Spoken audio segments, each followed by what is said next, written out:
Gassho. Namo Amida Buddha. Namo Amida Buddha. Namo Amida Buddha. Namo Amida Buddha. Namo Amida Buddha. Namo Amida Buddha. Namanda. Namanda.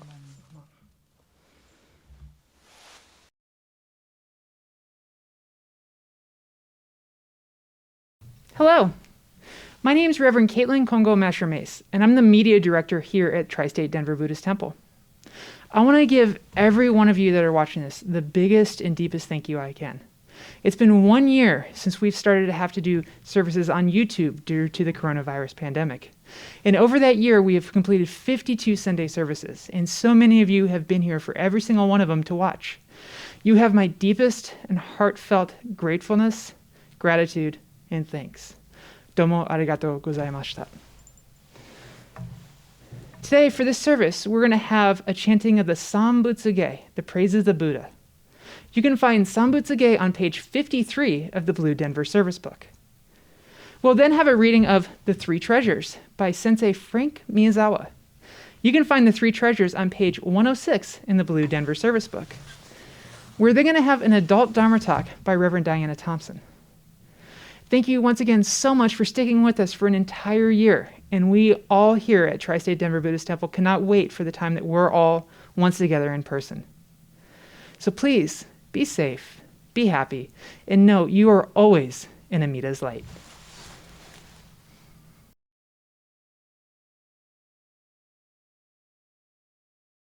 Sambutsuge.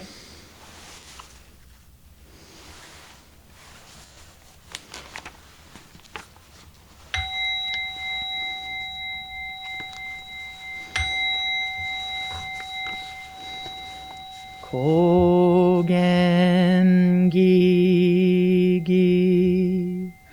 ijin mugoku nyozenyo muyo tosha nichigatmani shukoenyo kaishimon yunyaku jumoku nyorai yogen chosemurin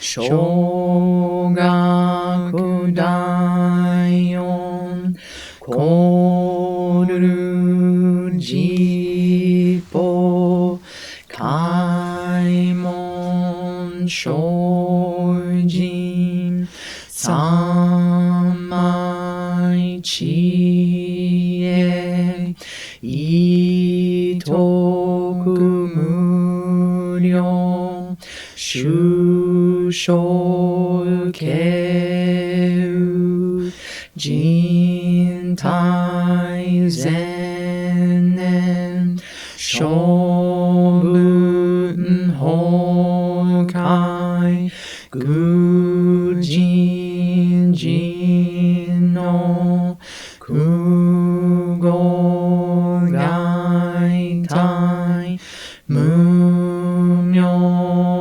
yaokunu seson yomu nino shishi jintoku muryo kukun kodai chie jinyo komyo iso shindo daisen ganga sabun sai sho ho kado shoji mi fugeda fuse joi kai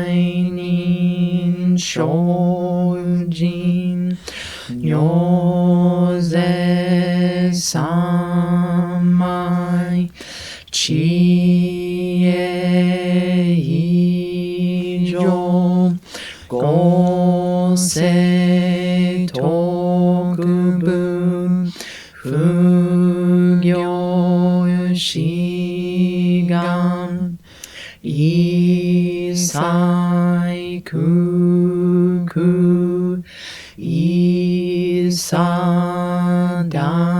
isadayam keshi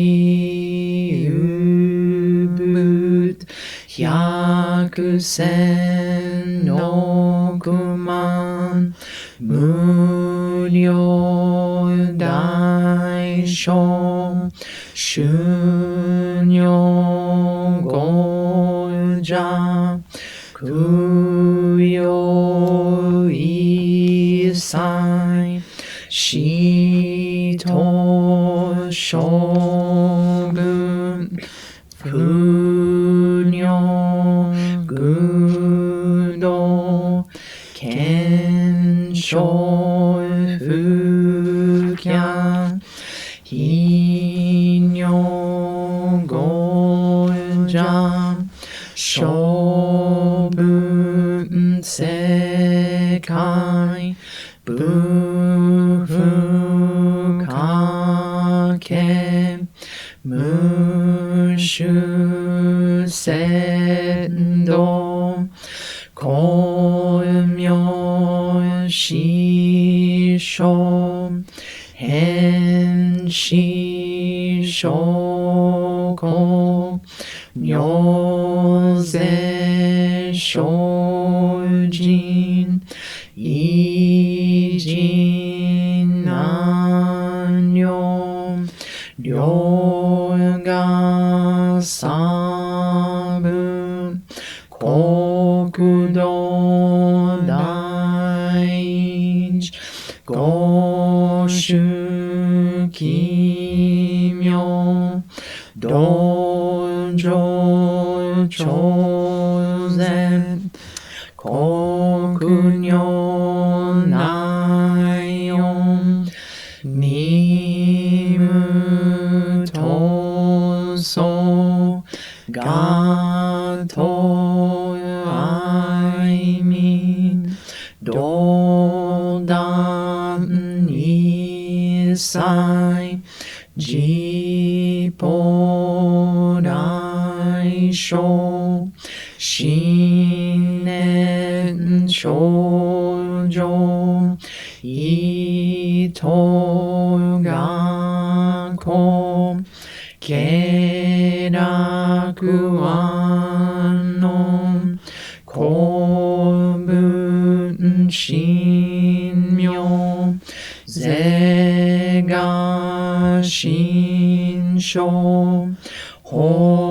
hongan no hi rikisho shoyo jipo seson chie muge joryo shison chiga shingyo kenyo shinshi shoku dokuchu gangyo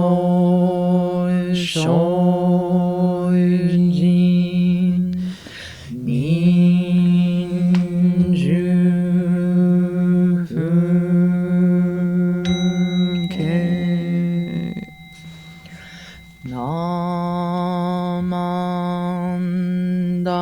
namandabu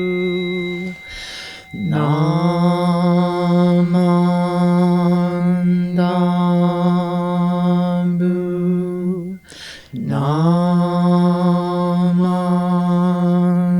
namandabu namandabu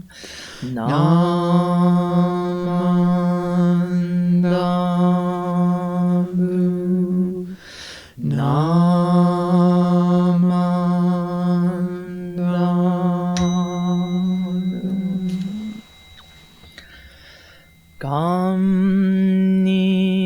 Shikudoku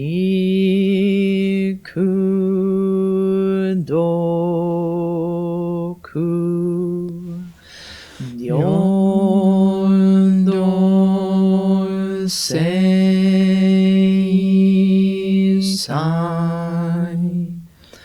Dohombo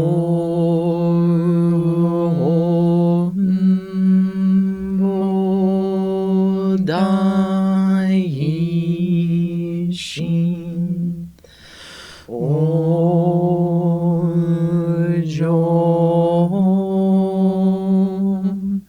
An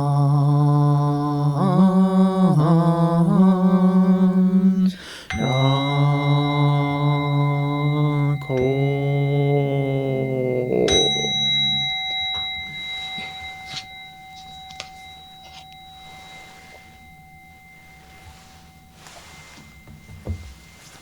Namo Amida Buddha. Namo Amida Buddha. Namo Amida Buddha. Namo Amida Buddha. Namo Amida Namo Amida Buddha. Buddha. Namo Amida Buddha. Namo Amida Buddha. Namo Amida Buddha. Namo Amida Buddha. Namo Amida Buddha.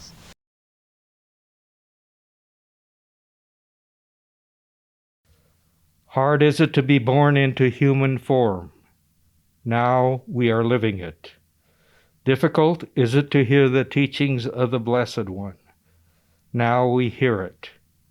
If we do not deliver ourselves in the present life, no hope is there that we shall be freed from suffering and sorrow in the ocean of birth and death. Let us reverently take refuge in the three treasures of the truth. I take refuge in the Buddha. May we all together absorb into ourselves the principle of the way to enlightenment and become aware of his supreme teaching. I take refuge in the Dharma. May we all together be submerged in the depths of his doctrine and gain wisdom as deep as the ocean. I take refuge in the Sangha. May we all together become units in true accord, in the life of harmony, in a spirit of universal brotherhood, freed from the bondage of selfishness. Even through ages of myriads of kalpas, hard is it to hear such an excellent, profound, and wonderful doctrine. Now we are able to hear and receive it. Let us thoroughly understand the true meaning of Tathagata's teaching. Namo Amida Buddha. Namo Amida Buddha. Namo Amida Buddha.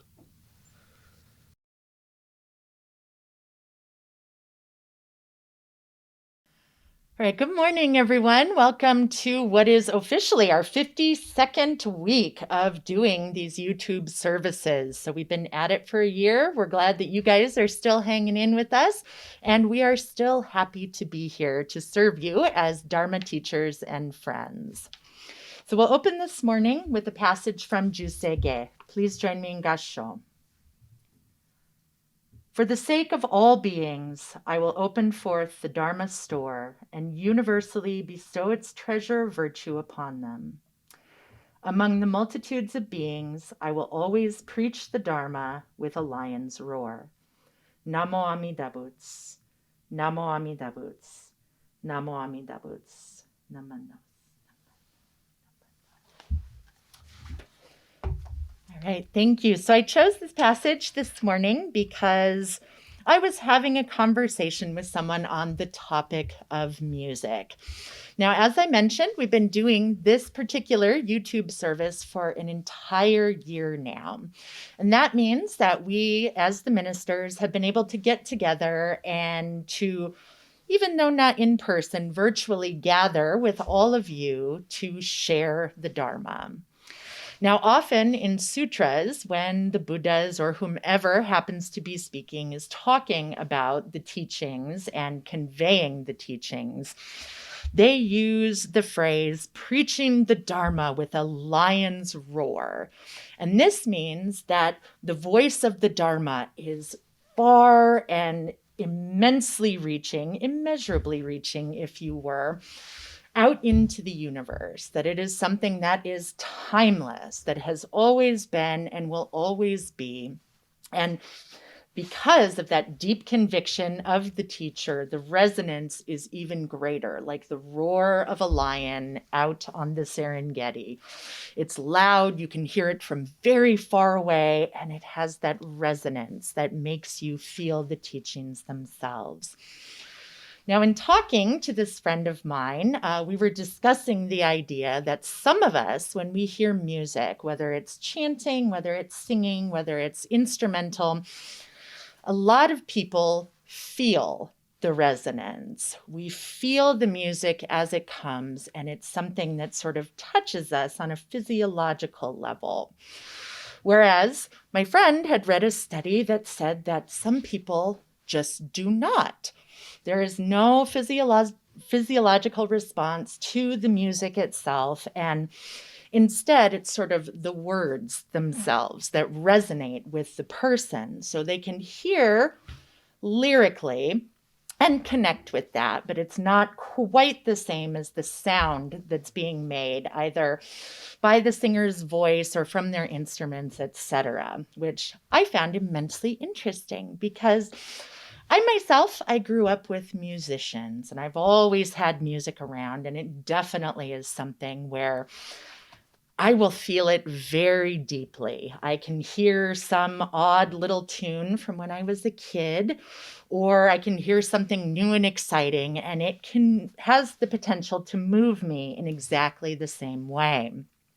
But even amongst people for whom music does touch them at a more physiological level, there's not agreement across the board. As we can see, today I happen to be wearing my Prince-themed mask.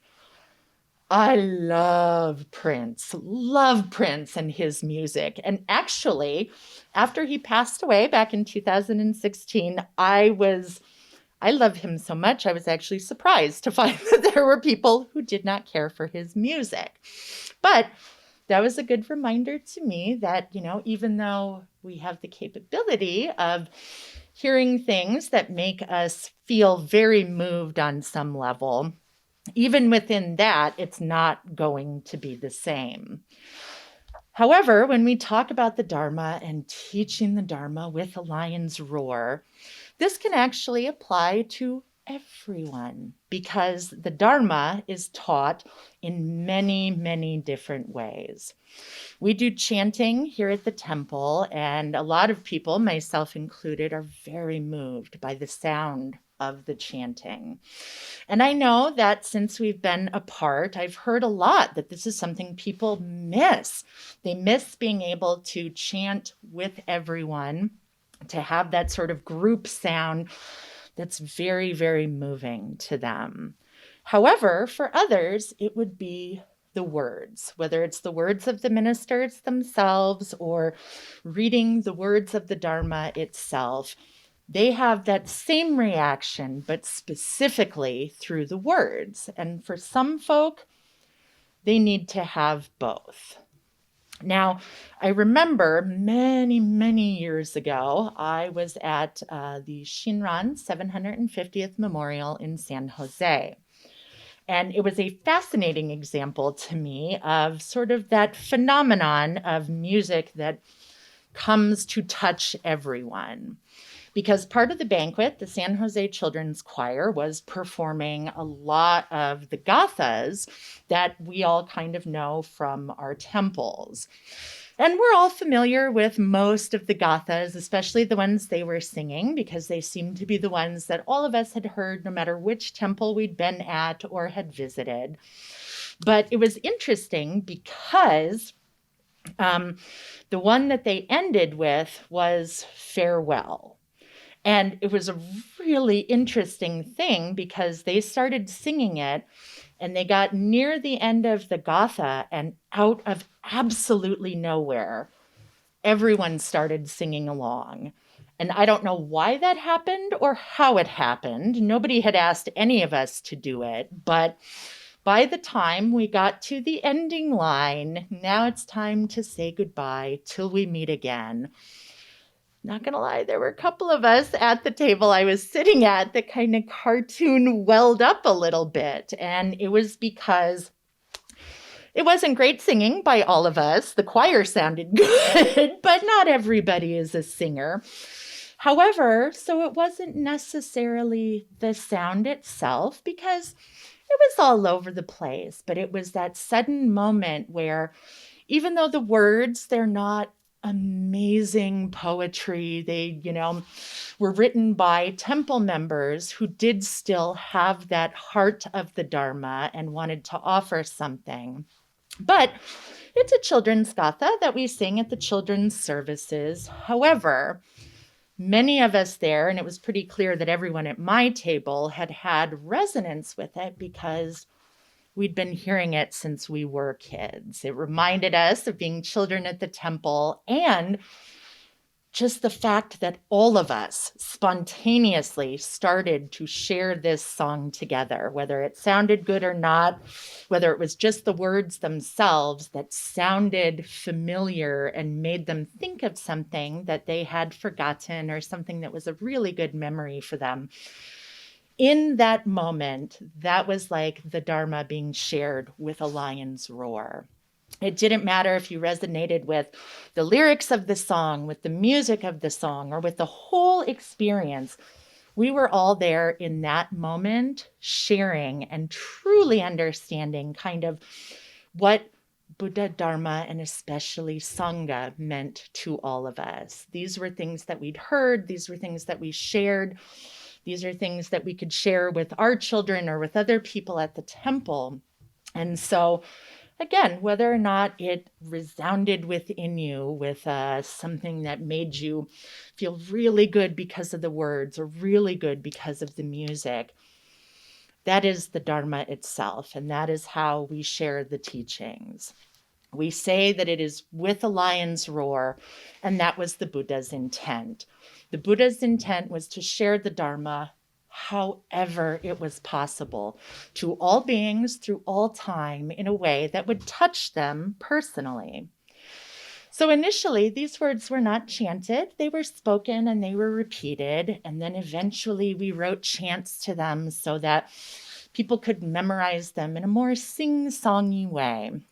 But whether you resonate with the sound of the chanting, whether you resonate with the words themselves as spoken, we still are sharing the Dharma. We are hearing from thousands of years back the words of the Buddha, the sound of the Dharma, and sharing it together with our fellow beings, our beloved Sangha. And so in this way, we all hear and feel the lion's roar. It doesn't matter if you're a person who can hear two notes and just drift off into ecstasy, or if you're a person who reads a paragraph in a book and are immediately transported to another place that provides you the same bliss. We are all sharing in this way. So thank you again for coming. Thank you for sticking with us for a year. I can't believe we've already made it this far. And we will go ahead and close with Gassho. For the sake of all beings, I will open forth the Dharma store and universally bestow its treasure of virtue upon them. Among the multitudes of beings, I will always preach the Dharma with a lion's roar. Namo Amida Buddha, Namo Amida Buddha, Namo Amida Buddha, Namo.